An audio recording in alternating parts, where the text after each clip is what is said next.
Hi friends, எல்லாருக்கும் வணக்கம். இன்றைக்கி நம்ம ட்ரெடிஷ்னல் ஃபுட் கிச்சனில் ஒரு சூப்பரான காரப்பொடி தான் செய்ய போகிறோம். எப்படி செய்யலான்னு பார்க்கலாம். அதுக்கு முன்னாடி நம்ம சேனலை சப்ஸ்கிரைப் பண்ணாதவங்க சப்ஸ்கிரைப் பண்ணிக்கோங்க. பக்கத்தில் இருக்க பெல் பட்டனையும் கிளிக் பண்ணிக்கோங்க. நான் ஒரு 100 கிராம் அளவு பூண்டு எடுத்து நல்லா தோலெல்லாம் நீக்கிட்டு வச்சுருக்கேன். அளவாக சொல்லணும் அப்படின்னா 2 கைப்பிடி அளவு நான் பூண்டு எடுத்து உரித்து வச்சுருக்கேன். ஒரு 20 வரமிளகாய் எடுத்து வச்சுருக்கேன். 50 கிராம் புளி எடுத்திருக்கேன். இந்த புளியெல்லாம் நான் இந்த மாதிரி நாரெல்லாம் எடுத்துகிட்டு சுத்தம் பண்ணி வச்சுருக்கேன். பாருங்கள், இந்த மாதிரி நீங்கள் தனித்தனியாக போட்டு வறுக்கும்போது தான் உங்களுக்கு அந்த பாத்திரத்தில் ஒட்டாமல் நல்லா வறுப்படும். அதனால் நான் உருண்டை பிடிச்சி வைக்காமல் இந்த மாதிரி தனித்தனியாக எடுத்து வச்சுருக்கேன். இப்போ இது எல்லாத்தையும் நம்ம தனித்தனியாக வறுத்து எடுத்துக்கலாம்.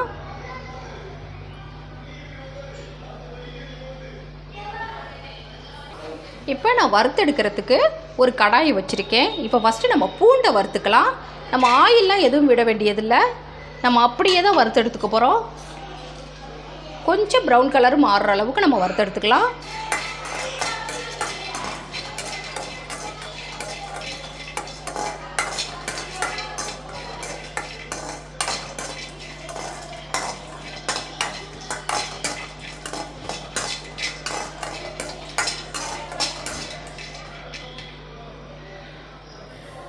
பாருங்கள், ஓரளவுக்கு நல்லா பூண்டு வறுபட்டுடுச்சு. இப்போ இதை தனியாக நம்ம எடுத்து வச்சிடலாம். நல்லா வாசனை வந்துடுச்சு. இப்போ அதே கடாயில் நம்ம மிளகாயை வறுத்து எடுத்துக்கலாம். ஒரு 20 வரமிளகாய். இப்போ அதையும் நல்லா வறுத்து எடுத்துக்கலாம்.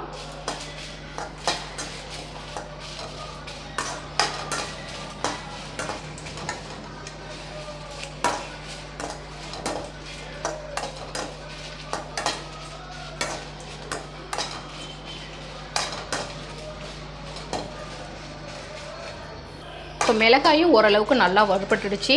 நல்லா கருக்க விட்டுறாமல் வறுத்துக்கிட்டால் போதும். இப்போ இதையும் எடுத்து நம்ம தனியாக வச்சிடலாம். இப்போ நம்ம புளியையும் வறுத்து எடுத்துக்கலாம். இந்த மாதிரி தனித்தனியாக போட்டுக்கிட்டிங்கன்னா உங்களுக்கு நல்லா வறுபடும். பாத்திரத்துலேயும் உங்களுக்கு அடியில் பிடிக்காது. எதுலேயுமே நான் எண்ணெய் சேர்க்காம தான் நான் வறுத்து எடுத்துக்கிறேன்.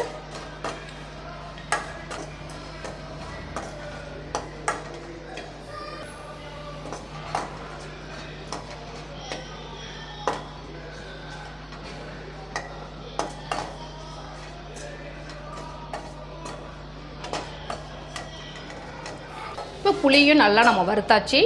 எல்லாம் ஒன்றா வந்துருச்சு. இப்போ இதையும் எடுத்து தனியாக வச்சுக்கலாம்.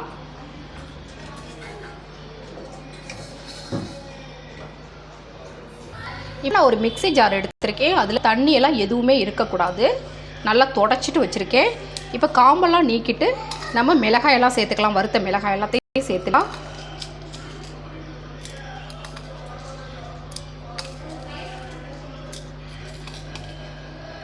இப்போ வறுத்த மிளகாய் எல்லாத்தையும் நான் மிக்ஸி ஜாரில் சேர்த்துட்டேன். இதை நம்ம இப்போ மிக்சியில் நல்லா அடித்து எடுத்துகிட்டு வந்துடலாம். தண்ணியெல்லாம் எதுவும் சேர்க்க வேண்டாம். இப்போ மிளகாயை நல்லா நான் அடிச்சுட்டு வந்துட்டேன். இப்போ இதில் பூண்டு சேர்த்துக்கலாம். நம்ம வறுத்து வச்ச பூண்டு எல்லாத்தையும் சேர்த்துக்கலாம். இதில்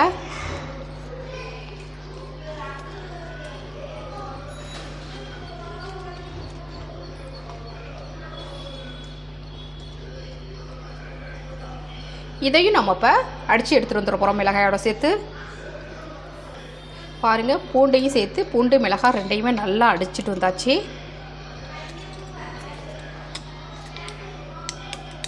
ரொம்பவும் நைஸாக அடிச்சிட வேண்டாம், ரொம்பவும் குறைன்னு அடிச்சிட வேண்டாம். இப்போ இது கூட புளியை சேர்த்துக்கலாம்.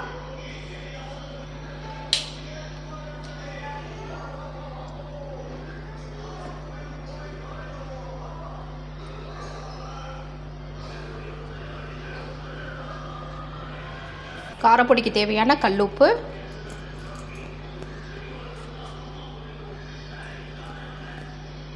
இப்போ இதை எல்லாத்தையும் சேர்த்து நம்ம திரும்பவும் அடிச்சுட்டு வந்துடலாம் மிக்சியில்.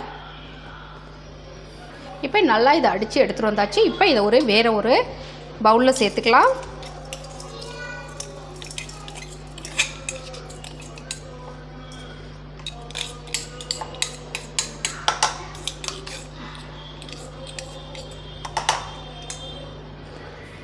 இப்போ இந்த பொடியில் நான் சுத்தமான செக்கில் ஆட்டின நல்லெண்ணெய் தான் சேர்க்க போகிறேன். அதை நான் சூடுபடுத்தலாம் இல்லை, அப்படியே தான் சேர்க்குறேன். இப்போ தேவையான அளவு நம்ம நல்லெண்ணெய் சேர்த்துடலாம். அதில் நல்லா கலந்து விட்டுறலாம்.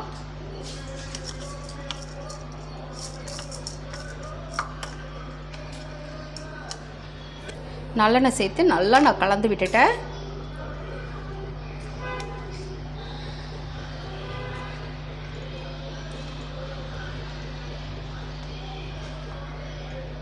இப்போ உங்களுக்கு காரப்பொடி ரெடி ஆகிடுச்சு.